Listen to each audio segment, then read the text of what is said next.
Hi, hello and welcome. It's Jilly Cube. I'm here on the Sunshine Coast in Queensland, Australia. I'm just doing a very quick video on coating this it's the Boom Bloom. I'll link the original video. So I wanted to do just a quick coating with the resin because I've been asked so many times. And I've got some silicone molds here that what I do is with any leftover resin I just pour into these molds to make these little heart shapes. These were just cake molds from the shop, silicone cake molds. So you can put leftover resin, you can colour it, or you can leave it blank. I'm going to make them sort of little resin fridge magnets. So I will put a magnet on the back of them, and I'm going to drop some things into the resin for the children, so they've got some fridge magnets, but I'll show you that as I go along.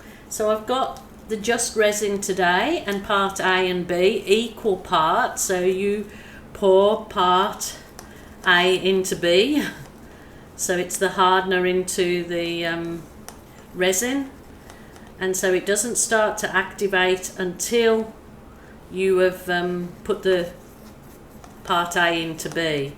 So then once you have, you kind of work quite quickly in the fact that I just mean you whisking. So you whisk this or stir this and for about 2 to 3 minutes, but I will zoom the video up so you don't have to watch this process.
So as you've seen, that was full of air bubbles this time. I don't normally get it so bad, but usually anyway, when you put it on and you put the heat torch over it, or the butane, it gets rid of all of those bubbles anyway.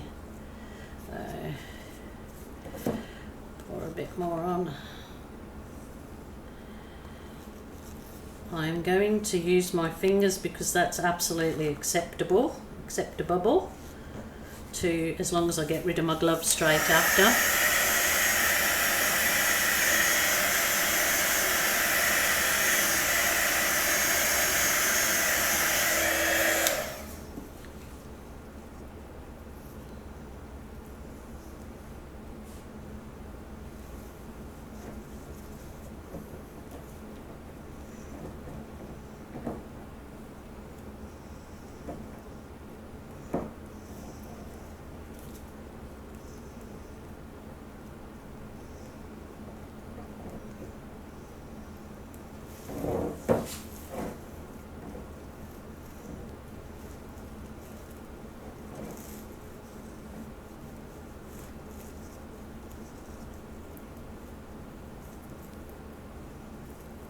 It is self-leveling resin, so as long as you've got your surface that you're leaving it to dry is completely level, so use a little tiny spirit level on your surface that you're going to dry it.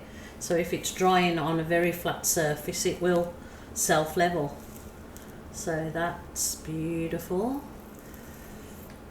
One thing, I think I've taped the very bottom, I'm not sure, so you would tape the very bottom, it will stop then the drips, but if you get any drips you don't like on the underneath of it, you can just sand them off, but of course you must have to have a mask and gloves. So I'm just gonna take these gloves off now without getting it on my hand, hopefully.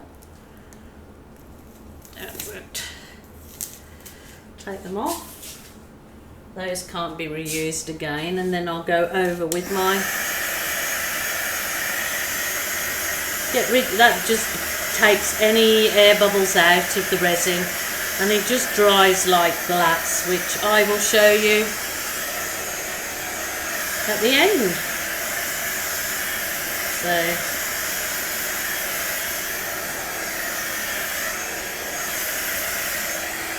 Okay, that's that one. So now I should have pushed that up there while I show you. So the silicone moulds, I got this very bubbly. I'm not sure why it's so bubbly today, because I've not had that before. I really should put gloves on, that's not good. Okay, I just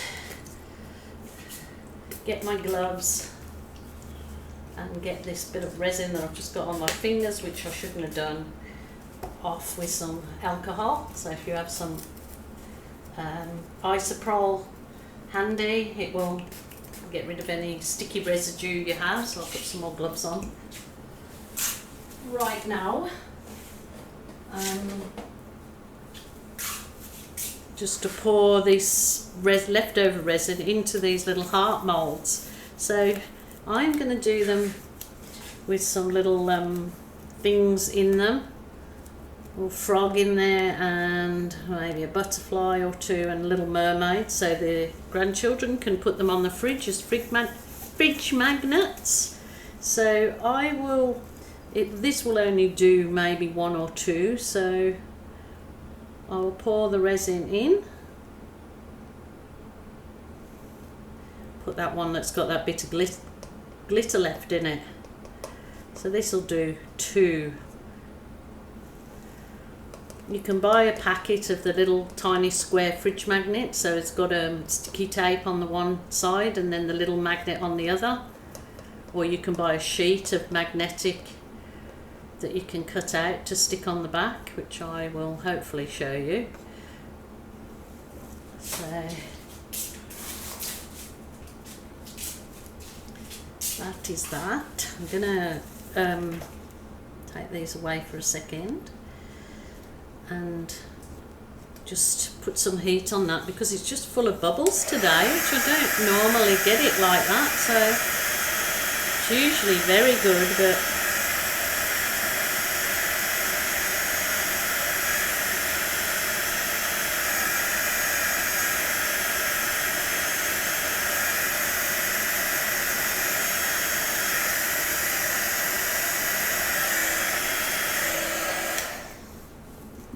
thinking I should put a bit of glitter in on the bottom of that. You know what's let me see, or should I put a few coloured stones maybe? Oh no, those are a bit too, I wanted to put a bit of glitter in, but never mind. What I'll do is I'll put, this is my little mermaid, so she'll just sink in there.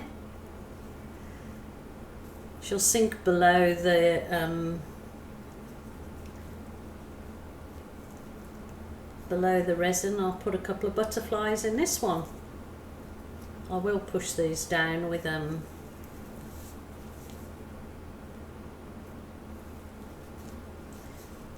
so she sits in the resin with the resin covering her, because it will dry clear. So you can push anything in there. You can, you know, if you've got your favourite photo, a little photo you want to cut out of your grandchildren, you can push that in there. So there's the mermaid in there. I was going to push the frog, wasn't I? But I didn't today. So not enough for him today. And then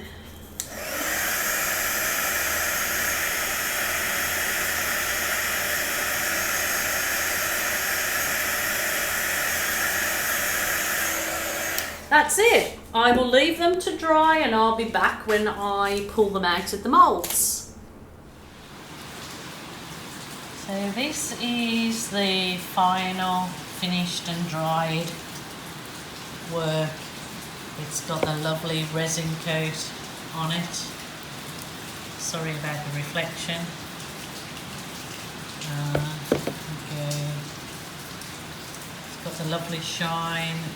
Look, it just finished beautifully. Sort of really makes it shine and pop, so anybody would be happy to receive a nice little gift like that, wouldn't they? And the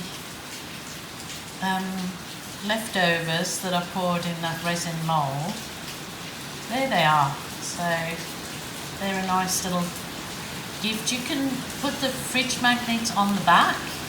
You can attach just the fridge magnet that they sell, like little gluey fridge magnets, and then you can have it as a fridge magnet. Or the other idea is, I was thinking of drilling a small hole with several of them that I have left over, and can be a child's motif. It's absolutely pouring down here while I'm trying to talk to you guys. It is pouring. This was the other little mermaid one in the resin.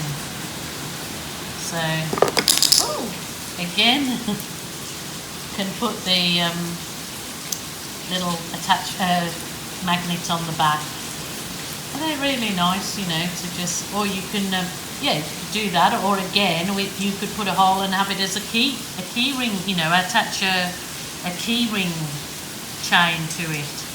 So I always use the leftovers to put in those little silicone cake moulds.